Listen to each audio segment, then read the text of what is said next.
Olá pessoal, aqui novamente com vocês é o Joel Teodoro para mais um Café e Barba. Tá aqui a nossa logo, não se esqueça da gente, nosso podcast. Obrigado a você que tem nos assistido.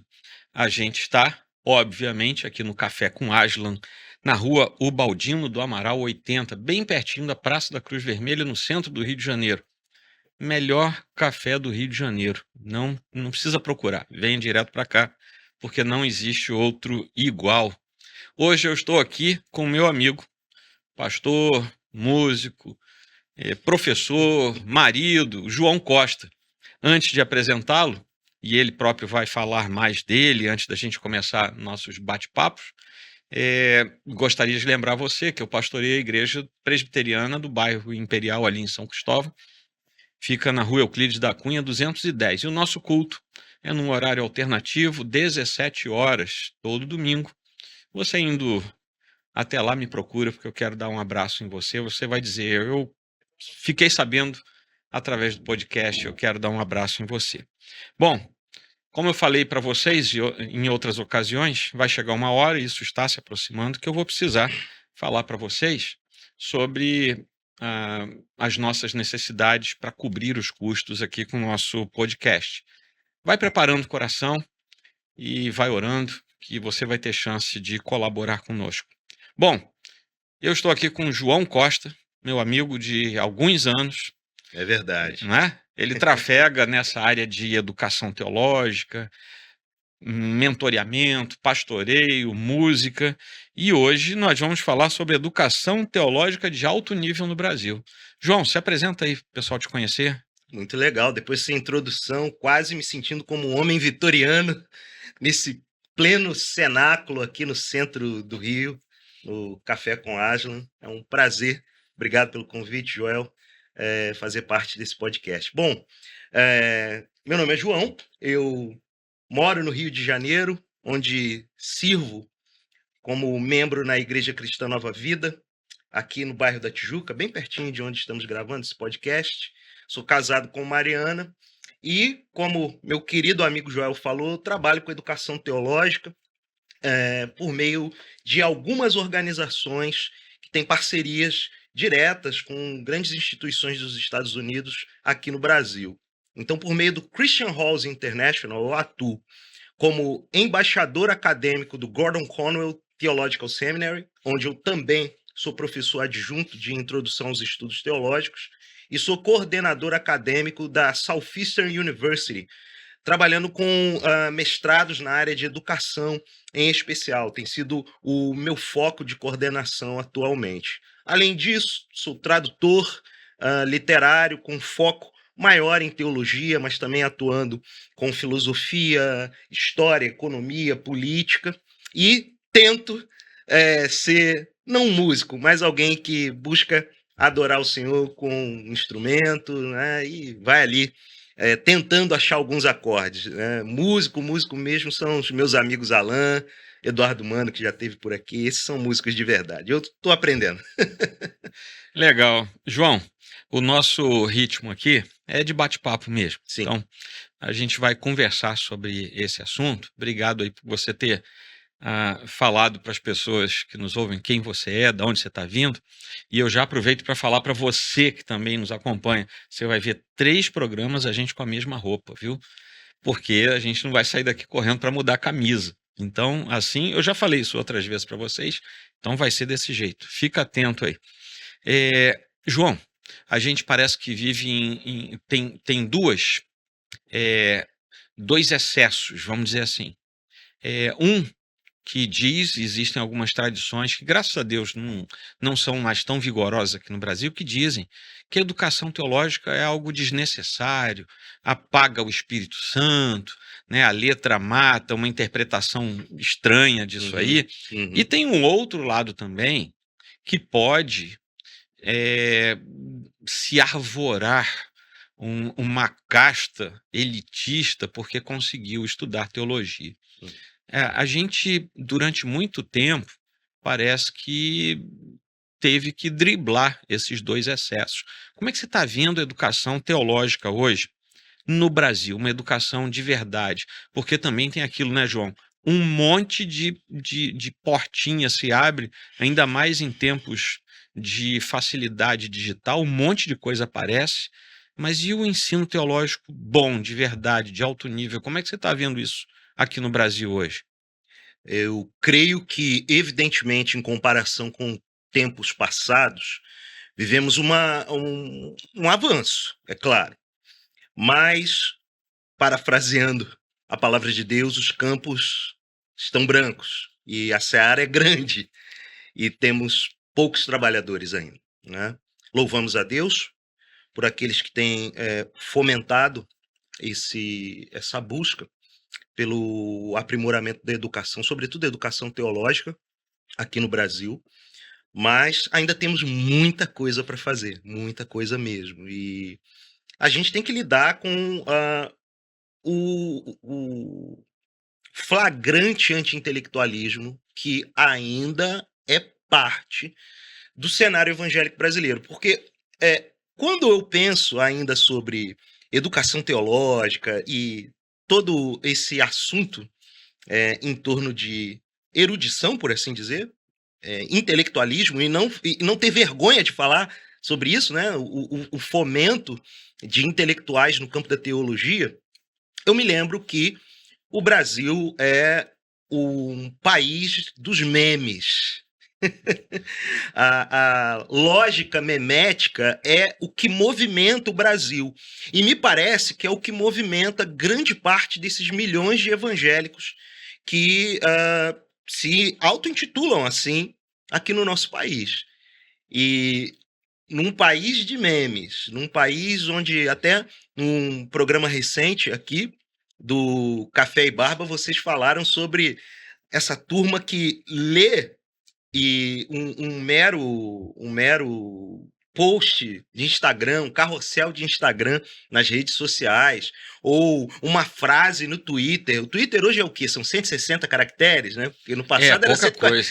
Enfim, em torno de menos de uma lauda, já tem uma turma querendo cunhar tratados teológicos. E isso é preocupante, para dizer o mínimo, e alarmante para a gente, de fato, se posicionar. E iniciativas como essa, ainda que seja em torno aqui de um bate-papo com um café, nesse formato que fala muito com a lógica desse tempo presente, de algoritmos e tudo mais, eu acho importante a gente trazer o assunto à baila, sobretudo como um pontapé inicial, um ponto de partida, porque a gente tem muito o que fazer, muito o que pensar e muito o que trabalhar em termos de educação teológica. Então, é assim que eu vejo. Uhum. O cenário é bom em comparação. Eu cheguei no Reino de Deus há 25 anos atrás, ainda garoto. E eu percebo uma mudança assim crucial nesse 1/4 de século. Então, imagino quem já está mais tempo na estrada também consegue perceber. Eu não gosto de ser um pessimista, mas não me furto de ser realista. Eu não posso deixar de ser realista. O cenário reserva para nós grandes preocupações e a gente tem que trabalhar nesse sentido. Legal. Você estava falando aí, João, eu estava me lembrando das nossas igrejas. Uhum. Não da igreja A ou da igreja B, falando de igreja local, mas Sim. desse cenário eclesiástico brasileiro. E se por um lado a gente tem ainda deficiência, necessidade de mais centros Uhum. de formação de alto nível no Brasil, por outro lado, a gente também vê muita gente chegando totalmente despreparada para estudar teologia. E isso também ajuda a dificultar o processo, né? Porque o que acontece? Você vai estudar, vai fazer uma faculdade de matemática aplicada. Cara, se você não sabe o básico da matemática, vai ser difícil. Até para fazer tecnologia, Não como é? foi o meu caso. Tá vendo? A minha primeira graduação, que foi em tecnologia, e eu não era um bom aluno de matemática. Eu tive que Você pena, né? Eu tive que ralar, como a gente fala, para poder dar conta Pra da chegar programação. junto dos- Exatamente. Pois é. Agora, você imagina, o sujeito entra para fazer um curso, mesmo que seja um curso livre, Uhum. um seminário maior de teologia, seria o equivalente a um bacharel, o sujeito chega lá e ele mal sabe aquilo que se ensina numa escola bíblica dentro da igreja, uma escola dominical, alguma coisa assim semelhante a isso. E aí tem dois aspectos. Ou o cara era um aluno relapso e não ia para a escola dominical, para os estudos que a igreja dele oferecia, ou a igreja dele não oferecia, ou oferecia muito raso, de má qualidade. Então, todos esses aspectos vão influir diretamente sobre o curso que ele vai fazer. Porque a gente, às vezes, aponta o dedo. Tá vendo? Seminário. Cara, será que é só o seminário que tem culpa nisso? Ou a gente também tem? As igrejas têm quando mandam gente despreparada ou não vocacionada? Porque o seminário ele não existe para formar, entre aspas, né? Formar pastor. Sim. Ele existe para ensinar teologia. Exato. A vocação é outra história. Né? Isso aí, inclusive, gerava aquela confusão lá atrás. Não precisa estudar porque eu já tenho vocação. E não é assim. A gente estuda para que a nossa vocação seja bem aplicada lá na frente, né? Então, tem esse cenário todo aí de background que também pode influenciar na formação do sujeito lá na frente, né? Aí a gente vai para um problema que é complexo e sistêmico no nosso Brasil. Alguns clichês são inevitáveis, né? É um país de analfabetos funcionais. Então você levanta a questão de alunos que vão para um curso de teologia e sequer dominam o básico que uma escola bíblica dominical oferece. Isso. Mas o problema é até quando as pessoas sequer têm o domínio da própria língua. Aí o negócio bagunçou de vez. Pois é, e aí a gente, quando vai tratar de estudar teologia, a gente precisa lembrar que vamos estudar um livro ou uma coleção de livros falando só das Sagradas Escrituras. E num país de pessoas que não sabem ler, escrever e se articular com fluência, e fluência mínima para avançar num curso ainda que seja básico de teologia, a gente lida com um problema muito maior, não é? Que é o problema dessa chamada pátria educadora, como já foi chamada, né, anteriormente. E aí a gente vai vendo que o legado da reforma para nós é muito precioso, né? Entender como Calvino em Genebra, por meio da sua iniciativa educacional, fez muita coisa, né, a partir do ensino da palavra de Deus. E o quanto a gente tem esse legado aqui no nosso país, quanta gente que aprendeu a ler e escrever a partir de ler a palavra de Deus. Escritura, Então, eu acredito que é um momento onde eu percebo, sobretudo nas novas gerações, um interesse, um desejo de sair dessa coisa tão rasa que tem sido oferecida na seara evangélica. Volto a dizer, não se trata de uma maioria, mas a gente não tem, eu acredito que a gente não tem que se preocupar com isso. A nossa preocupação tem que ser, de fato, em enxergar aqueles que têm encontrado um desejo de ir para além do que vivem, do que receberam, e consigam avançar. Acho que grande parte do nosso investimento, né, a gente que trabalha com educação, entender que isso não é sobre o que nós vamos fazer, mas, querendo Deus, aquilo que vai ser feito por esses que estão sendo servidos por nós hoje. Então, essa é a esperança, para que a gente tenha aí dias melhores, dias de mais profundidade, né, no estudo e, consequentemente, no ensino. Porque um outro problema que você levanta, e eu acho que ele vem a cabo com o surgimento de muitas, abre aspas, escolas, fecha aspas, cursos, enfim, né, propostas de tutoria, mentoria, a partir de um indivíduo ou um pequeno grupo de indivíduos que, por vezes, surgem ex nihilo, do nada, né? Eu acho que a gente precisa ligar o alerta, né? Eu creio que quando, como dizia Lutero, a escola progride, tudo progride. Então, a gente tem que ter escola. Quanto mais escola, muito melhor. Elas não precisam ser chanceladas necessariamente pelo MEC ou por algum órgão de acreditação, como uns institutos, seminários, universidades com os quais eu trabalho, você trabalha. Não precisa ser necessariamente isso. Mas escolas que tenham um compromisso, em se tratando de teologia, com a palavra de Deus. Esse é o ponto, né? Então, pensando nisso, né, que a gente já vinha elaborando anteriormente sobre as vantagens e desvantagens desses cursos, Uhum. propostas, projetos e afins, sim, quanto mais cursos surgirem, eles existem, de fato. Talvez na descrição desse podcast a gente pode fazer uma curadoria, né, de algumas Sim, dessas instituições, cursos, sejam as instituições formais, sejam os cursos que surgem na rede. Eu não quero demonizar ou vilanizar nenhum irmão nesse sentido, mas a gente precisa ficar com olhos abertos também. Numa seara de avatares digitais aí pegando a onda, porque eu fiz o meu trabalho de casa, né? Que na verdade não é trabalho de casa, eu tenho assistido os episódios aqui do Café e Barba, e um dos pontos levantados foi esse, né? Esse surgimento desses avatares digitais, que ao criarem essas personas, inclusive se usam dessa ideia de escolas, institutos, mentores, tutores, né? E vendendo, na verdade, por vezes fumaça. A gente tem que abrir é, os olhos. é verdade. Rapaz, duas coisas que você falou aí, eu vou trazer de volta aqui porque são muito interessantes.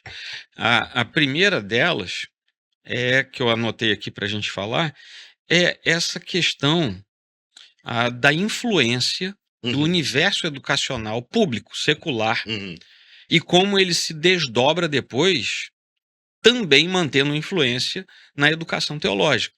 É mais ou menos assim, a gente vem num ritmo, né, dentro desse conceito educacional brasileiro, uhum, que vou usar uma palavra aqui, talvez não seja melhor, mas é quase espúrio, né, que leva as pessoas a de fato não conseguirem entender nada.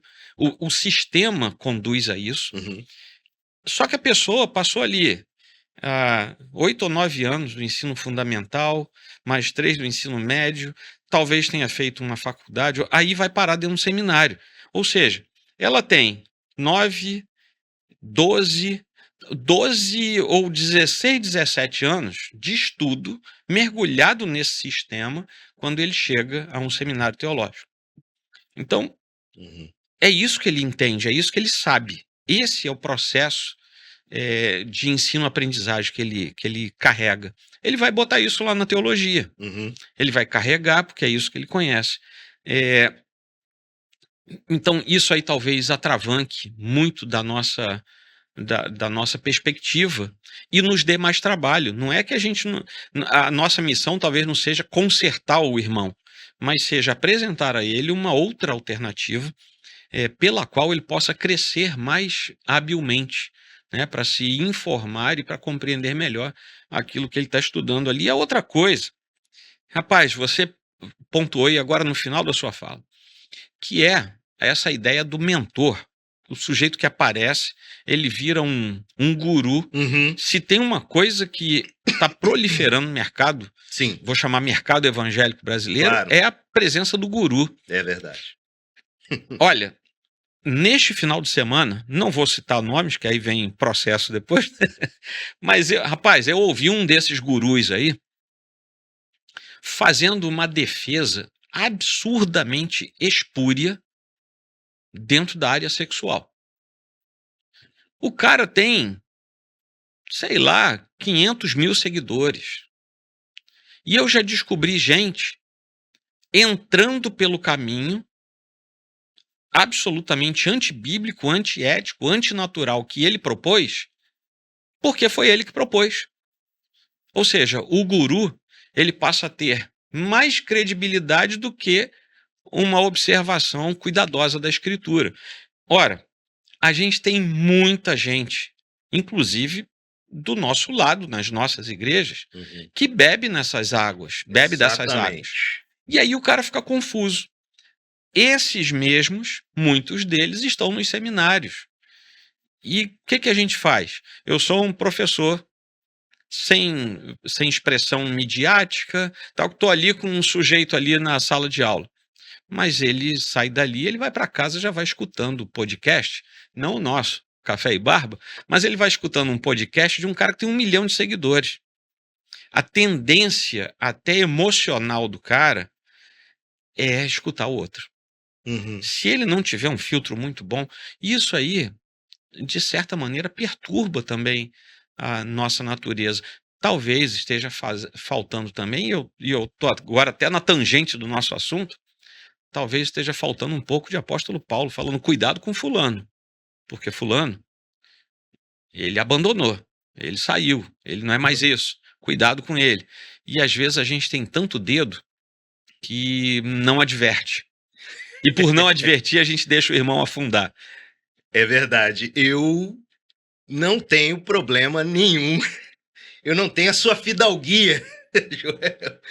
Eu, por vezes, até perco amigos, mas não perco a oportunidade de denunciar o que precisa ser denunciado, né? A gente fala assim, tenta trazer um tom mais leve, mas na verdade a coisa é bem séria quando a gente entra nessa seara. Eu acredito que é aí que entra o papel da igreja, né? A gente começou aqui a conversa falando sobre o estado da educação teológica no Brasil, fazendo um panorama, né? Um voo panorâmico aqui sobre a nossa realidade, mas a gente também tem que considerar o papel da teologia para a saúde da igreja. Sim. Né? E como isso deve ser vivenciado. Né? Lembrando aquela fala de Sproul, né? O título do livro dele, Somos Todos Teólogos. Uhum. Tá todo mundo fazendo teologia. Os gurus estão fazendo teologia. Os gurus com as fontes teológicas mais questionáveis, e a gente não pode se enganar que também existem gurus, vamos dizer. A gente está aqui falando dentro de uma perspectiva de uma conversa de dois irmãos que têm uma confessionalidade reformada, né? De diferentes tradições, diferentes denominações, mas com grandes convergências, diria que a maior parte das nossas convergências teológicas estão alinhadas com o legado da reforma, teologicamente falando. O problema é que entre gurus também existem esses que se arvoram como reformados. Ah, tá okay? cheio. Também tá na moda, né? Talvez eles não tenham essa abrangência de milhões, mas tem de milhares. E também acaba afetando. E talvez por ter uma capa de ortodoxia e de piedade, podem levar os nossos irmãos e irmãs a caminhos tortuosos. E aí que entra o papel da igreja, e aí que entra o magistério da igreja. Sim. De lembrar, veja, somos todos teólogos, mas necessariamente nem todo teólogo está fazendo boa teologia. E é isso que, inclusive, até essa obra, né, do Sproul, que é uma obra de teologia básica, né, uma sistemática acessível, básica, né? acessível, ele vai por esse pressuposto. Então a gente precisa ter lentes para conseguir enxergar o que não é boa teologia. A gente estava falando de música aqui, né, na introdução rapidamente. Puxa, a gente faz uma curadoria do que é cantado nas igrejas. Meu Deus do céu, né? A gente precisa abrir os olhos, porque a gente está fazendo teologia quando cantamos, considerando grande parte das nossas igrejas, o momento dos cânticos, na melhor das hipóteses, 1/3 do culto, né, do tempo do culto, é investido em cânticos. Em muitas igrejas é a metade. E algumas bem mais da metade. Ok? Então a gente precisa trabalhar isso nas nossas igrejas. Trazer a teologia para a igreja. Pode parecer uma coisa, né? Quase que uma distopia, né? Tu precisa trazer a teologia para a igreja? Sim. Porque dentro da sua tradição, né, da Igreja Presbiteriana do Brasil, isso não é necessário. Dentro da minha tradição, dentro do meu movimento de igrejas, é necessário. A Igreja Cristã Nova Vida tem empreendido, eu posso falar isso sem o menor problema, tem empreendido esforços há 20 anos, pelo menos, para trazer a teologia de volta para a igreja. Para não deixar que o tempo da igreja, inclusive o tempo cultico da igreja, o tempo litúrgico da igreja, não seja tomado apenas pelo aspecto experiencial da fé. Mas que também haja ali naquele espaço um espaço de formação. Formação espiritual e formação intelectual. Então, a gente precisa urgentemente trazer a teologia de volta para a igreja. Exercer esse papel de igreja-escola. E não ter vergonha, não ter medo disso. Entender que a gente fala de reforma protestante, precisa lembrar, reforma protestante é reforma magisterial, que vem de magister, que significa professor, mestre. A gente não precisa ter vergonha disso e achar que pelo fato de sermos professores, nós estamos racionalizando a fé e emulando uma espécie de racionalismo cristão, nada disso. A gente está vivendo o nosso chamado. Eu, quando assumo uma postura, eu sou um professor. E quando falo isso com alegria, com fervor, com paixão, eu estou assumindo a minha vocação. Entendendo que hoje, nas nossas igrejas, a gente precisa de mais professores. Não é à toa que na tradição da Reforma, o pastor é o presbítero docente, Exato. O nome já deixa né? claro ali a função É o do sujeito vocacionado. que leva o ensinamento, que é a ideia do profeta neotestamentário, né? Aquele que Uhum. desvenda e leva a informação até o povo. Rapaz, vou confessar aqui, viu? Momento de confissão, você aí, momento de confissão. Não aqui, nunca fiz, que eu lembre não, mas na minha igreja, algumas vezes eu sinto necessidade, eu leio, né, sem gravar nada, mas eu leio um Index Prohibitorum. Uhum. Não ouça, e eu falo, Uhum. uma lista de gente. Não ouça, não veja, não leia, Uhum. porque isso vai fazer mal à sua alma. Uhum. É claro, né, João, que a gente não tem como. A ideia não é policiesca, né? A gente não vai ficar andando atrás de ninguém, mas a gente adverte. Né? Cuidado com fulano, ele fala isso, cuidado com Beltrano, cuidado. Rapaz, Eu tive colegas, assim, no passado, dou graças a Deus que há pouco tempo até falou, João, aquilo que você falou comigo há 2 anos atrás, puxa, valeu a pena eu ter me livrado. Que eu tinha alguns colegas que faziam o seguinte, eles iam nas redes sociais dos irmãos da igreja e faziam um rastreamento do que eles estavam seguindo, o que eles estavam curtindo. ficavam stalkeando Eu os falei, irmãos. exato, essa é a expressão, exato. Eu falei, cara, para com isso, mano, que você vai adoecer. E eu falei porque em algum lugar do passado, em algum momento passado, eu também fiz isso e me fez muito mal. Me fez muito mal. Eu falei, não faça, porque não vai adiantar. Porque tem horas que parece que é um pouco constrangedor o que eu vou falar, mas os irmãos e irmãs se comportam como crianças, né? Sim. Então, se você fica com essa postura proibitiva, policialesca, é aí que eles vão procurar essas figuras mesmo.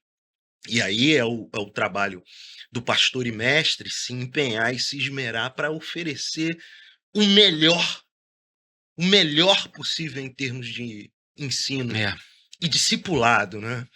Discipulado no sentido de não apenas entregar um programa, um currículo, mas de caminhar no caminho, a metodologia se desenvolver, portanto, no caminho com esses indivíduos, para que na vivência real, e aí, mais uma vez, puxando o que vocês têm desenvolvido muito bem aqui nos episódios de podcast, você e o Alan aqui, esse mundo virtual que cria personas.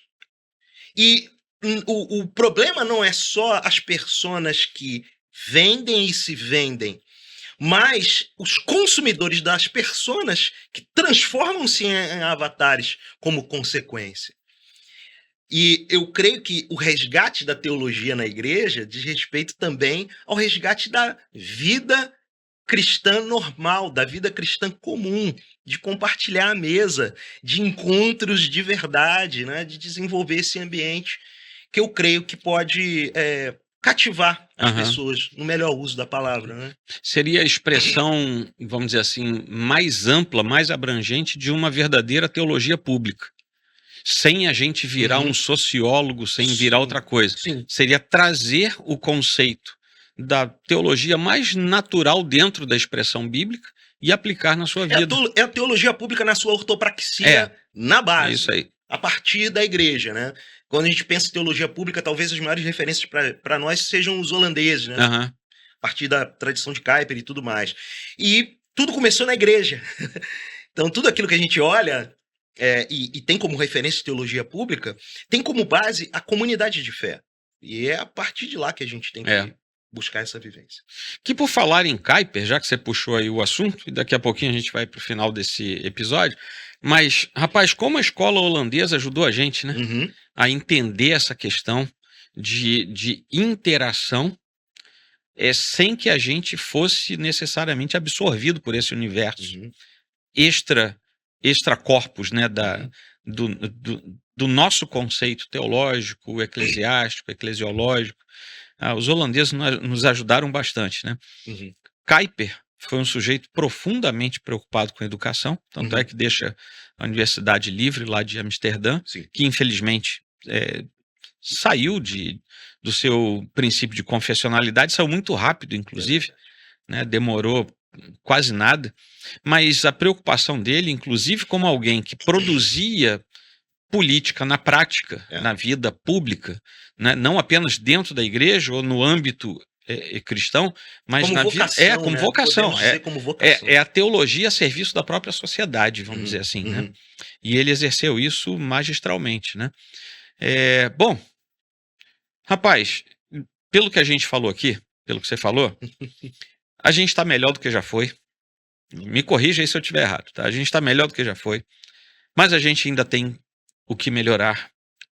O universo das nossas igrejas precisa se preocupar um pouco mais com o que tem ensinado, principalmente porque é do banco da igreja que alguns são guindados e vão parar dentro dos seminários, né? Eles têm que ter substância. Sim. Os seminários, eles não se destinam a formar uma casta diferenciada, mas a formar servos que depois voltam para as igrejas e vão servir. É um ciclo, né? Ele está lá, ele é alimentado, ele vem, ele se prepara, ele volta, alimenta e dali ele pesca outros. E é assim desde o começo da igreja, né? E temos que ter cuidado, porque nesse ambiente alguns perdem a noção, se transformam em gurus de outras estratosferas aí. E é tentador. É tentador. E, rapaz, eu vou dizer que tem gente boa que você olha e fala assim, não é mais a mesma coisa. Né? É triste a gente falar isso. E a gente também tem que pedir graça a Deus para a gente ficar quieto no lugar da gente, né? Sem que outros digam isso da gente também. Sim. Né? E o que é mais? Eu acho que é por aí, né, que a gente conversou. Eu creio que o caminho é esse mesmo, né? Fomentar o estudo entre nós. A gente... E o estudo contínuo, né? Exato. É pro resto da vida. Exato. A gente... Quando eu sou apresentado como professor de teologia, e eu amo o que eu faço,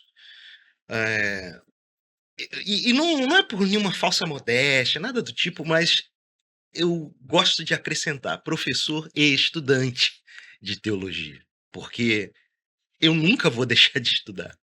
Talvez um dia eu vou parar de lecionar e eu vou continuar estudando, porque é fascinante o ambiente do aprendizado, né? É fascinante e infinito, né? A gente não chega lá. Justo. A quantidade de coisas que temos para ler, né? Eu olho para minha modesta biblioteca ali e eu fico, meu Deus. As pessoas de vez em quando vão lá em casa e tal. Mas você já leu tudo? Aquela essa pergunta Eco, né? Batata. É claro que não. E que bom que não. Porque provavelmente eu vou deixar essa biblioteca para que outros possam seguir lendo. E eu creio que nós temos que investir os nossos esforços, o nosso tempo, tesouro e talentos nisso, em estudo, em estudar e fomentar o estudo do próximo. Amar o próximo, o encorajando a estudar cada vez mais a palavra de Deus e a boa teologia, né? A boa produção teológica que temos. Eu trabalho, né, como falei, com tradução teológica. Inclusive, você me abençoou me convidando para um dos meus primeiros trabalhos, né, como tradutor teológico. Já se vão quase 10 anos daquele projeto.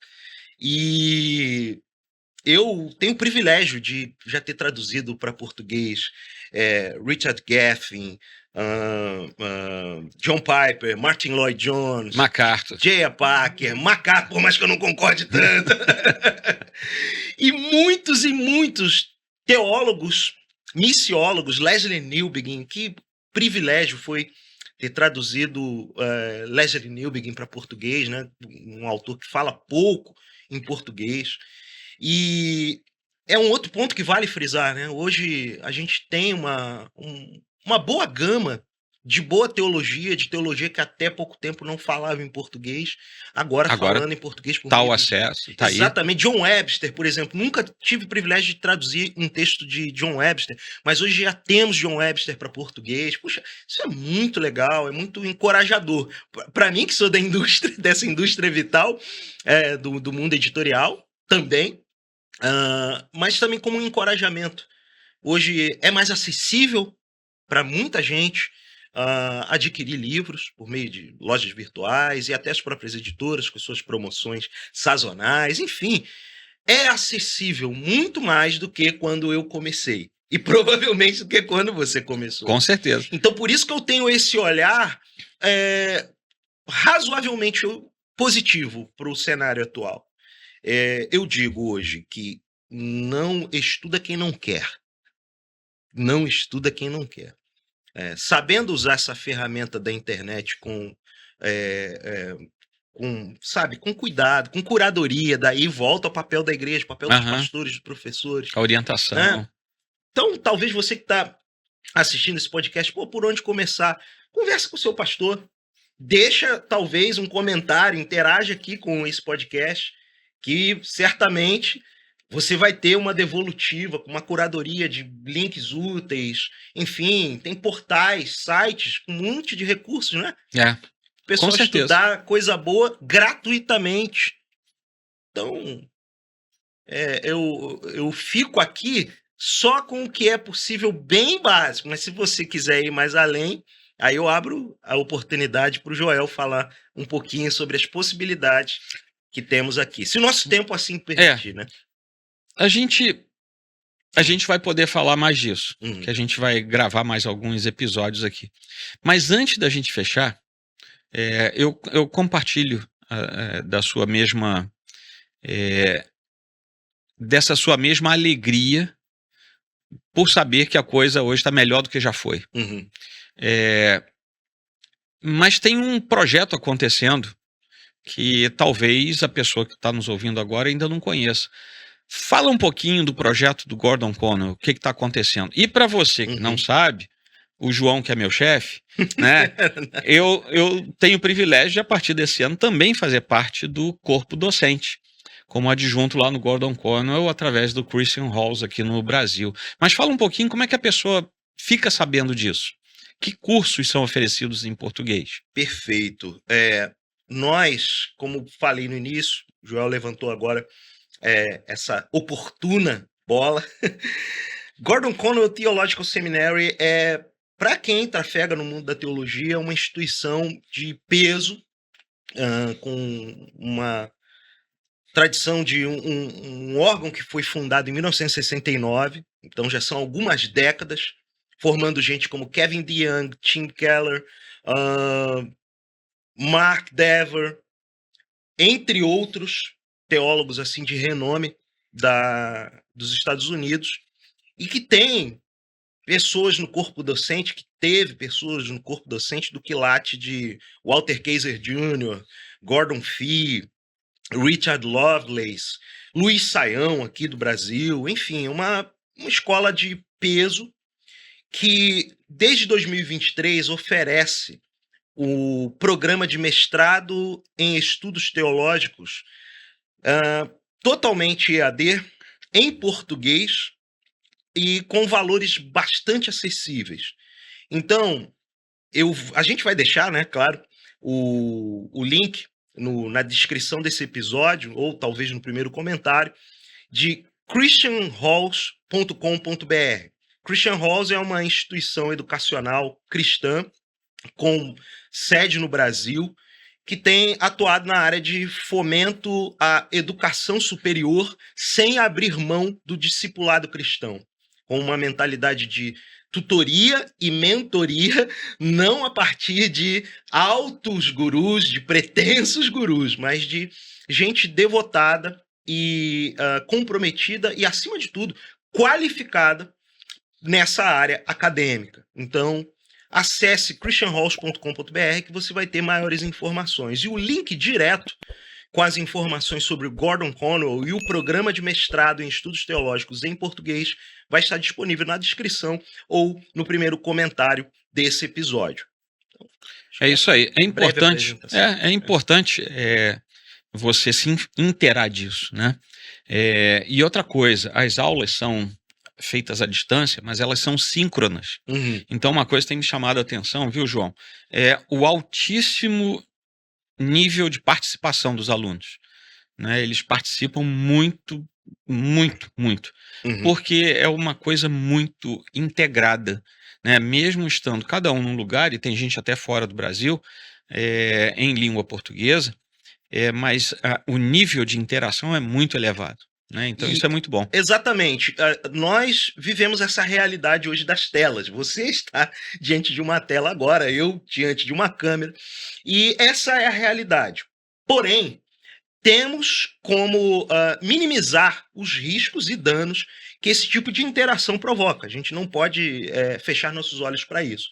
É claro que cursos com uma proposta assíncrona, né, o material que fica ali gravado para você acessar as aulas depois, tem o seu valor, tem o seu lugar, tem a sua importância. Mas no âmbito de formação em estudos avançados, ou seja, programas de pós-graduação, a interação, não é, É muito docente boa. e colegas é muito boa e fundamental para o aprendizado. Então, esse é um dos nossos diferenciais. Se você quiser saber mais a respeito, as informações vão estar disponíveis. Valeu. Gente, estamos chegando aqui ao final desse episódio. Nós vamos prosseguir. Daqui a pouco você vai ver que você vai nos ver de novo aí, daqui a alguns dias. Vamos deixar assim, viu, João? É muita Contato. coisa, né? Muita coisa para Muita falar, muita coisa. coisa para conversar. Enfim, vamos bolar um jeito aí para você conhecer melhor esse sistema também. Mas eu quero agradecer você que ficou com a gente. O João vai se despedir também. Fica ligado, tá? Interage com a gente e prossegue nessa caminhada aí que o Senhor leva a gente onde a gente às vezes não pensa. E vamos deixar o Alan voltar, tá? Ele ainda está de férias. Um dia eu vou ter férias que nem ele, mas vamos lá, tá bom? Um abraço para todos vocês. João, obrigado. Eu agradeço, Joel, que coisa boa. É a primeira vez que eu participo de um podcast dessa forma aqui, nessa configuração, muito, muito legal. E eu quero deixar um versículo para a gente concluir, né? Que talvez seja Excelente. de bom tom para a nossa inspiração. 2 Timóteo 2,15 diz: procura apresentar-te a Deus aprovado como obreiro que não tem de que se envergonhar, que maneja bem a palavra da verdade. Que isso seja uma verdade para todos nós, para a glória de Deus.